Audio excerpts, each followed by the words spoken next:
Assalamualaikum warahmatullahi wabarakatuh.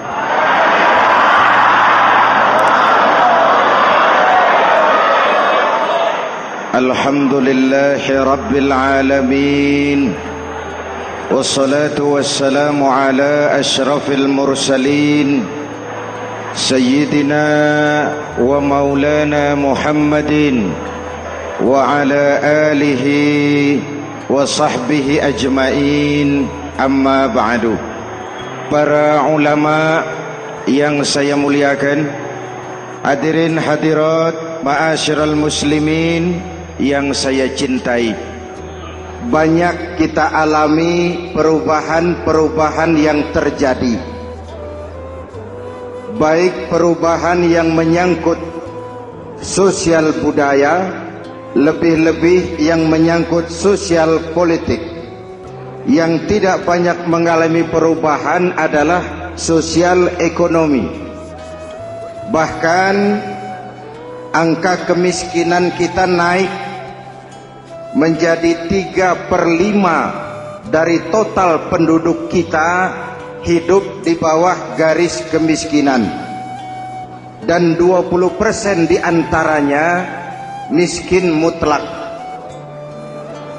Perubahan-perubahan yang terjadi menyadarkan kita kepada kebenaran Al-Quran ketika Allah menyatakan wa tilkal ayyamu nudawiluha bainan nas. Hari itu kami putar di antara manusia. Ada saat datang, ada waktu pergi. Ada hari lahir, ada saat kembali, ada waktu dilantik, ada saat menyerahkan jabatan. Hari kami putar di antara manusia dan hidup cuma sekadar menunggu giliran. Soalnya kemudian di tengah perubahan-perubahan yang terjadi begitu cepat, what must we do now?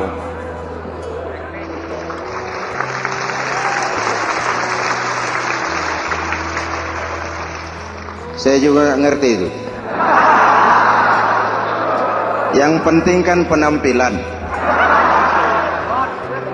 Saudara-saudara kaum muslimin di seluruh tanah air, jadi pemimpin adalah pelayan bagi orang yang dipimpinnya. Okelah, perbaikan ekonomi, pembukaan lapangan kerja baru kita serahkan kepada pemerintah, karena kita percaya mereka orang-orang terpilih belaka yang dipilih dengan kepercayaan akan mampu membawa rakyat keluar dari kesulitan. Amin. Tugas kita sekarang di zaman susah meluruskan akidah. Jangan sampai mbah dukun yang naik ke permukaan. Betul? Islam misinya yang pertama membebaskan manusia dari kemusyrikan. 13 tahun Rasul berjuang di Makkah, menanamkan akidah, meluruskan keyakinan, membentuk iman. 13 tahun membebaskan manusia dari belenggu kemusyrikan. 13 tahun menanamkan la ilaha illallah Muhammadur Rasul dengan seluruh konsekuensinya. Kalau saya yakin tidak ada Tuhan selain Allah, saya tidak akan meminta tolong kecuali hanya kepada Allah. Saya tidak akan pernah takut kecuali hanya kepada Allah. Saya tidak akan menggantungkan hidup kecuali hanya kepada Allah. Saya tidak akan minta rizki kecuali hanya kepada Allah. Saya tidak akan melarikan persoalan kecuali hanya kepada Allah. Kalau konsekuen dengan keyakinan ini, mbah dukun nggak dapat tempat.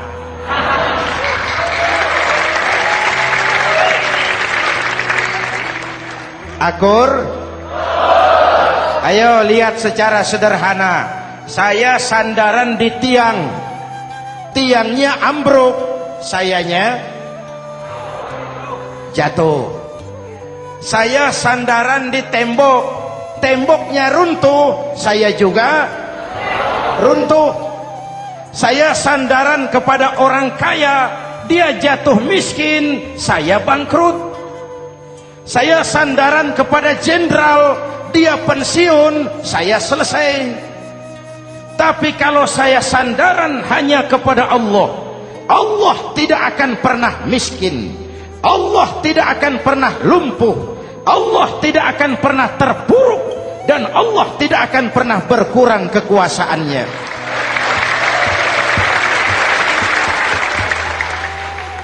Maka umat Islam, sesulit apapun zaman yang kita hadapi, Allah juga tempat kita bersandar. Jelas? Selama ini kita iman dalam ucapan, tapi sekuler dalam perbuatan.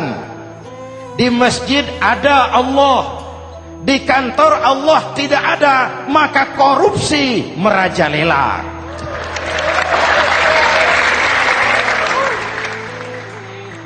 Di masjid ada Allah, di pasar Allah tidak ada, maka timbangan tetap curang. Kita iman dalam ucapan, tapi sekuler dalam perbuatan. Oleh karena itu, sesulit apapun zaman yang kita hadapi, iman jugalah pegangan kita, Allah juga tempat kita bersandar. Boleh zaman berubah, akidah jangan sampai goyah.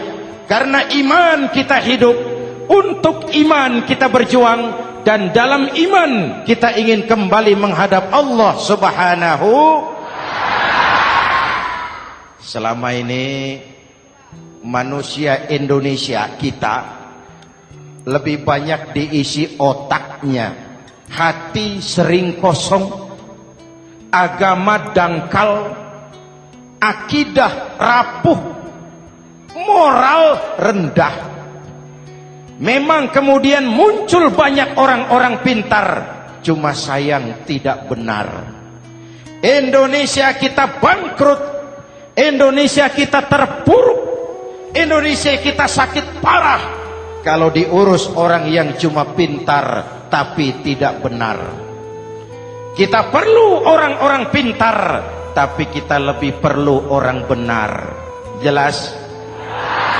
Kalau cuma pintar tapi tidak benar, itu yang sering saya sampaikan, nanti disuruh ngurus beras malah nimbun beras.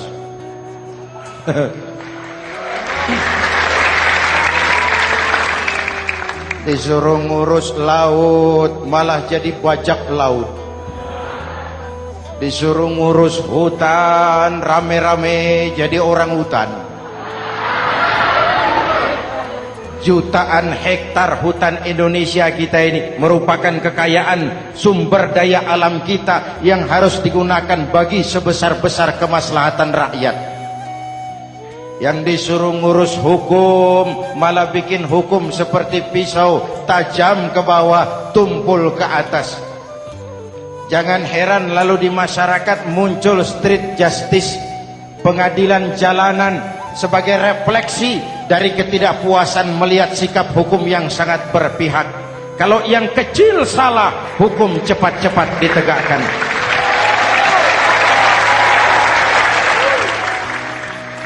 Lihat saja sekarang ini kalau orang terkenal banyak uang punya masalah, antri yang bela. Betul? Tapi saudara lihat si Marsinah di Jawa Timur, si Sengkon dan Karta di Jawa Barat, si Udin Bernas wartawan Jogja terseok-seok mencari keadilan, sampai hari ini urusannya masih remeng-remeng. Kenapa bisa begitu? Jawabannya sederhana, tidak ada fulus. Ada fulus mulus, tidak ada fulus manfus. Betul? Jangan sampai para penegak hukum kita terjebak pada lagu baru, maju tak gentar, membela yang bayar. Biar bertentangan dengan nurani, biar bertentangan dengan public opini, biar bertentangan dengan rasa keadilan. Siapa yang bayar, itulah majikan. Mau benar atau salah, belain terus. Kalau seperti inilah hukum kita, mafioso keadilan akan tetap gentayangan.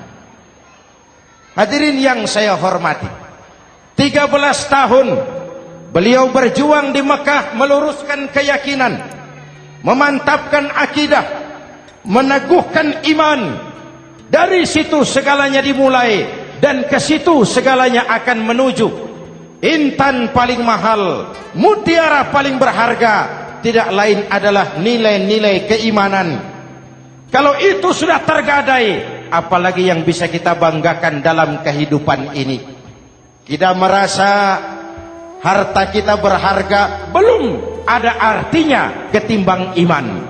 Kedudukan kita punya nilai pun belum ada artinya ketimbang dengan nilai-nilai keimanan. Itu intan paling mahal, itu mutiara paling berharga. Harta baru ada manfaatnya kalau dilandasi dengan iman. Jabatan dan kedudukan baru terasa gunanya kalau dilandasi dengan keimanan. Kalau jabatan lepas dari iman, yang akan lahir Fir'aun baru. Jelas? Kalau harta terlepas dari iman, yang akan muncul adalah konglomerat korun. Kalau ilmu pengetahuan terlepas dari nilai dasar keimanan, maka yang akan muncul adalah ilmuwan pelacur yang menyalahkan yang benar, membenarkan yang salah untuk kepentingan pribadi. Dan kondisi seperti itu tidak akan membuat kita makin sehat. Oleh karena itu, pada kesempatan ini, pesan pertama saya, menghadapi zaman susah, tetap jaga akidah, tetap pelihara keyakinan. Kesulitan bukan untuk ditakuti, untuk diatasi. Hidup adalah kerja keras, bukan keajaiban. Perubahan tidak akan datang hanya dengan simsalabim abragadabra. Perubahan tidak akan muncul hanya dengan berandai-andai. Perubahan tidak akan turun dari langit seperti turunnya embun di waktu malam. Perubahan adalah kerja keras, sehingga Al-Quran membimbing kita, innallaha la yughayyiru ma biqaumin hatta yughayyiru ma bi anfusihim. Allah tidak akan mengubah keadaan suatu bangsa kalau mereka tidak mau mengubah apa yang ada di dalam diri mereka. Yang ada di dalam diri itu rule of thinking, state of mind, cara kita berpikir, cara kita memandang kehidupan, cara kita mengatasi persoalan. Hadirin yang saya hormati, inilah iman. Berangkat dari ini kita menyadari, ini ujian buat kita rakyat. Dan kita rakyat Indonesia ini kalau sama susah sih sudah kenyang. Ya Pak? Ya Pak? Kita ini sebagai bangsa mengalami apa yang disebut oleh Bung Karno up and down, naik turun, timbul tenggelam, pasang surut. 350 tahun dijajah oleh Belanda, kita susah. Berangkat Belanda masuk Jepang, susah lagi. Pergi Jepang, datang nikah, susah lagi. Lalu kita merdeka, dirongrong oleh berbagai pemberontakan, susah lagi. Makan bulgur, antri minyak. Lalu PKI berontak, susah lagi. Muncul orde baru, lama-lama susah lagi. Orde baru selesai, naik reformasi, mulai repot nasi, susah lagi.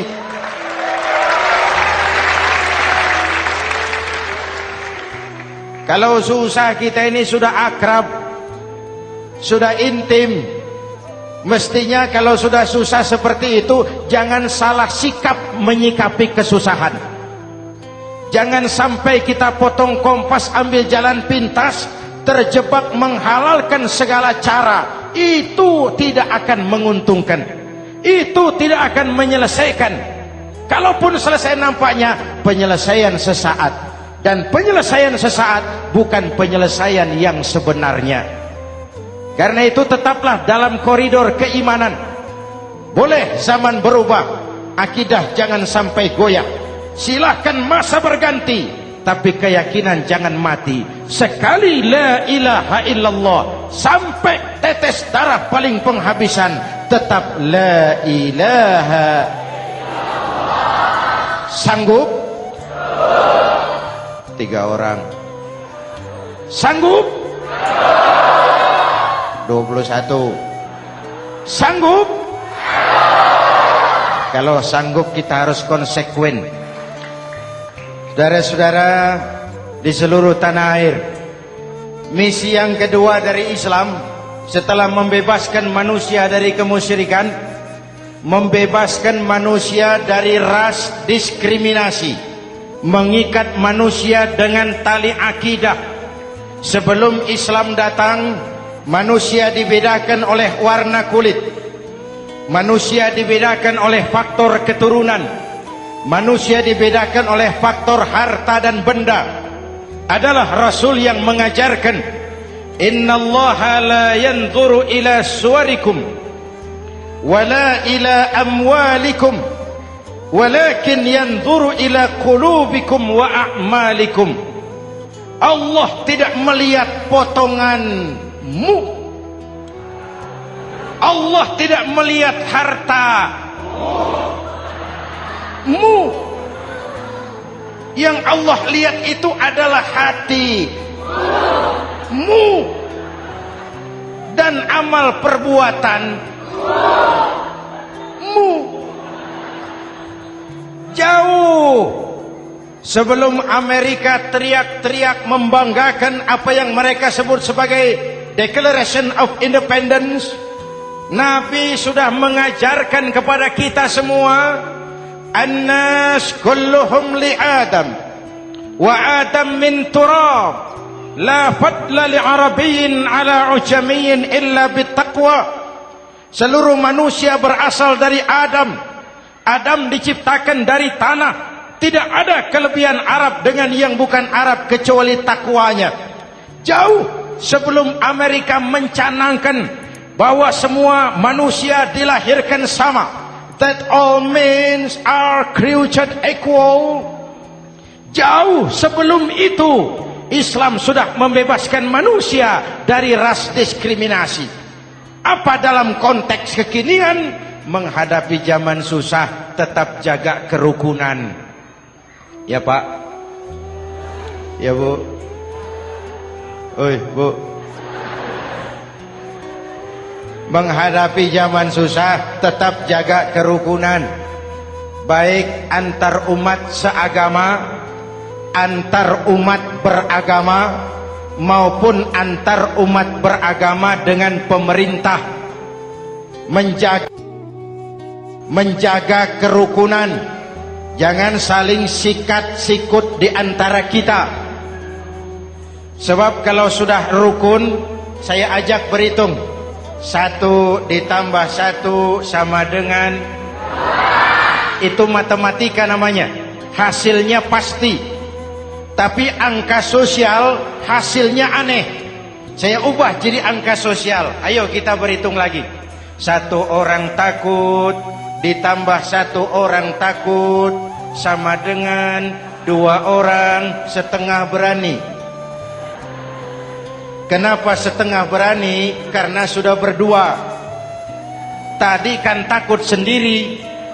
Kalau sama-sama takut berkumpul jadi setengah berani. Kalau ditambah 1 orang takut lagi, 1 orang takut ditambah 1 orang takut ditambah 1 orang takut sama dengan 3 orang berani. Kenapa jadi berani? Karena sudah bertiga.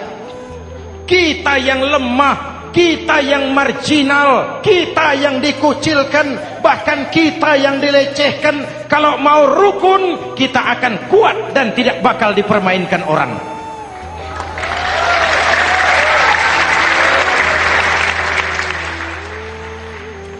Tapi kalau rukunnya yang satu mau menikam yang lain, saya ajak berhitung lagi.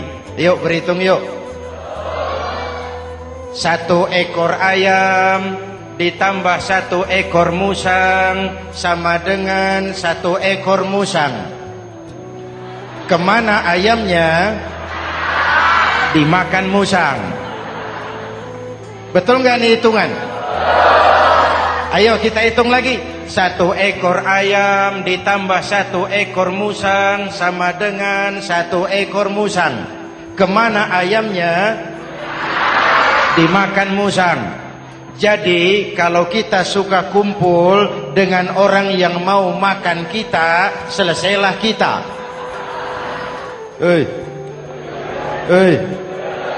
Maka kalau merasa kita ini ayam, yuk kumpul sama-sama ayam, pulang ke kandang ayam. Kalau ada ayam kumpul ke kandang musang, itu namanya ayam minum baygon. Jelas? Menjaga kerukunan. Pertama, antar umat seagama, sesama muslim harus saling menjaga, harus saling memelihara. Baik dia muslim yang jadi kapolri, baik dia muslim yang jadi kasat, baik dia muslim yang jadi pengusaha, baik dia muslim yang jadi petani, nelayan, guru, semua komit menjaga semangat kebersamaan, rukun antar umat seagama. Jelas? Jelas? Hadirin yang saya hormati, atas dasar itu saya ingatkan kembali, kita semua ingin persoalan terorisme dilepaskan kaitannya dari agama manapun. Tidak ada kaitannya terorisme dengan Islam, dengan Kristen, dengan Hindu, dengan Buddha. Tidak ada kaitannya terorisme dengan pondok pesantren.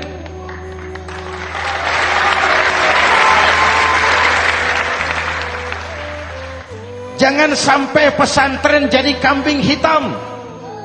Karena sejak zaman penjajahan, pesantren sudah terbukti memberikan kontribusi bagi perjuangan memerdekakan rakyat Indonesia. Rukun antar umat seagama. Yang kedua, rukun antar umat beragama. Islam ini rahmatan lil. Jangankan manusia walaupun berbeda agama, binatang saja dihormati. Ada hadis, fa iza zabahtum fa ahsinuz zibhata. Kalau kamu menyembelih hewan, sembelihlah dengan cara yang terbaik. Jangan menyembelih ayam dengan pisau tumpul. Itu namanya tidak berperi kebinatangan. Yang kecil lagi, saudara buka babul istinja, makruh buang air kecil di tanah yang berlubang. Sebab apa? Pertama, menjaga kesehatan. Siapa tahu di lubang yang saudara buang air kecil itu ada gas beracun. Kalau tidak, melindungi binatang yang ada di dalam lubang. Siapa tahu di lubang yang saudara buang air kecil itu ada semut sedang rapat membahas terorisme. Apa dosanya lalu mati dikencingi? Ini namanya rahmatan lis semut. Binatang saja dilindungi. Maka perbedaan agama tidak harus menyebabkan kita bertolak belakang. Perbedaan agama bukan alasan untuk saling bermusuhan. Apalagi kita sudah menyadari tentang kemajemukan kita, tentang kebinekaan kita, tentang keragaman kita. Rukun antar umat beragama. Saling menghormati, saling menghargai, tapi tetap dalam batas lakum dinukum. Lalu rukun antar umat beragama dengan pemerintah. Hadirin yang saya hormati, yang benar kita dukung, yang salah kita perbaiki dan kita tegur menurut cara-cara yang diajarkan oleh agama kita. Dan sholat berjamaah, pendidikan bernegara yang paling bagus. Tadi kita sholat ada imam, ada makmum, betul? makmum wajib ikut imam kalau imam benar sholatnya. Rakyat wajib ikut pemimpin kalau pemimpin benar mimpinnya. Masyarakat Islam ini loyal. Masyarakat Islam ini bukan pemberontak. Masyarakat Islam ini taat dan setia. Kapan? Kalau imamnya benar. Imam takbir, makmum. Imam ruku, makmum. Imam i'tidal, makmum. I'tidal. Imam sujud, makmum. Tapi kalau imam keliru, mestinya imam ruku malah sujud. Salah imam ini. Tegur. Siapa yang wajib negur? Makmum yang sop terdepan. Anggota DPR.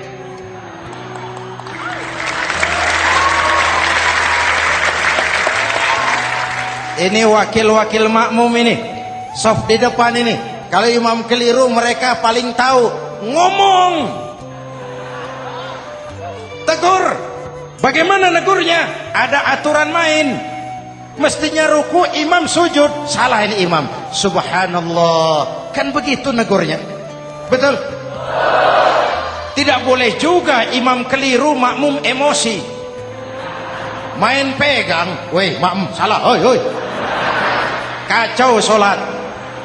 Betul? Anggota dewan ini, soft di depan. Itu kalau imam keliru. Satu saat imam buang angin. Namanya manusia bisa buang angin toh. Apa makmum lalu berkata, demi kesetiaan saya kepada imam, imam buang angin, saya lebih keras lagi. Itu namanya fanatisme buta, loyalitas yang goblok. Imam buang angin, minggir. Iyyaka na'budu wa iyyaka nasta'in. Sampai situ imam buang angin, minggir imam. Lalu sof yang di depan maju. Tidak usah bikin sholat baru, teruskan pekerjaan imam. Ihdinas siratal mustaqim. Teruskan. Kenapa? Kalau bikin sholat baru lagi, nanti buang angin lagi. Bikin lagi sholat. Kapan selesainya sholat? Kapan selesainya membangun negara ini? Yang penting imam tahu diri, buang angin, minggir.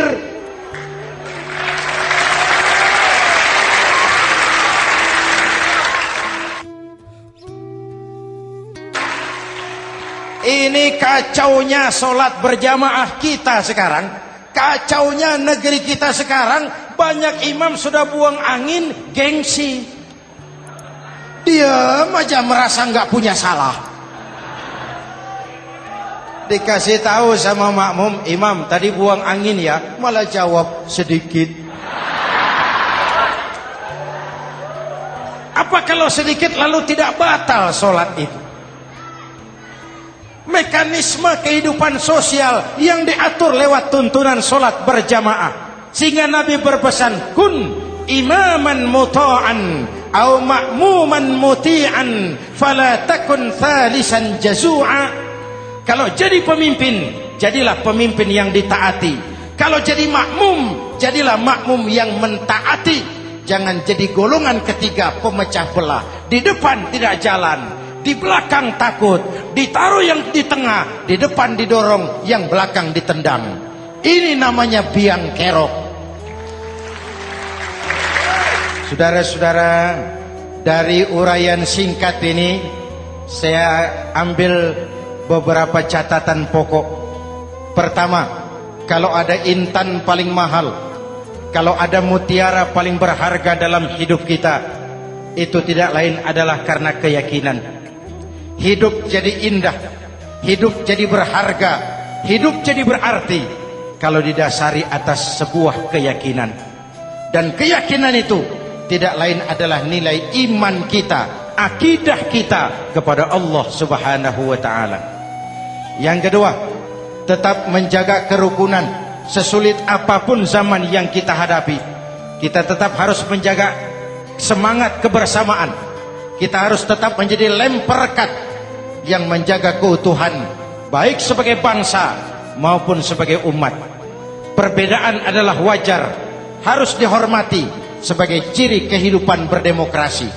Tapi jangan perbedaan menjadi sebab kita bermusuhan, dan jangan perbedaan menyebabkan kita saling berpecah belah. Hormati perbedaan, jangan perbedaan dipandang sebagai permusuhan. Dengan akidah yang kuat dan kebersamaan yang kokoh, ayo kita hadapi kesulitan, kita atasi kesulitan, dan dengan kerja keras untuk menyongsong hari esok yang lebih pasti. Mari kita Fatihah, semoga Allah memelihara kita bangsa Indonesia. Ala hadhihi niyah wa ila hadratin Nabi. Al-Fatihah.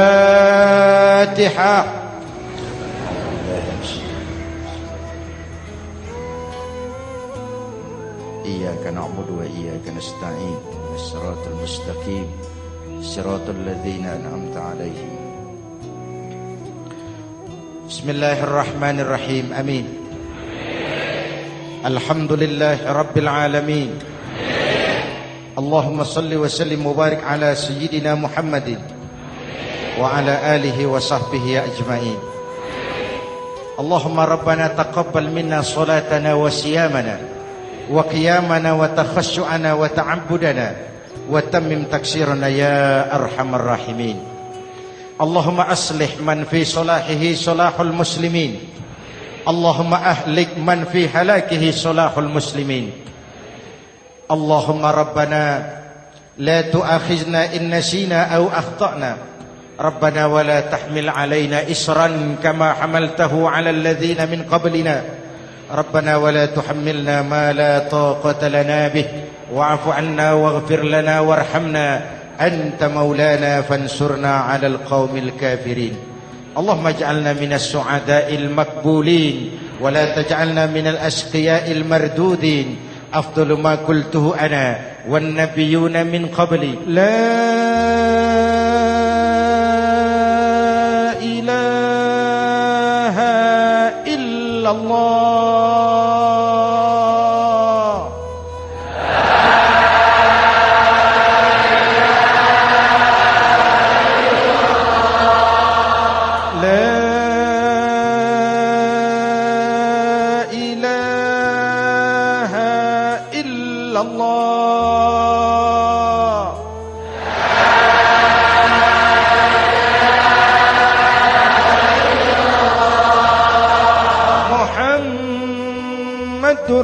Rasulullah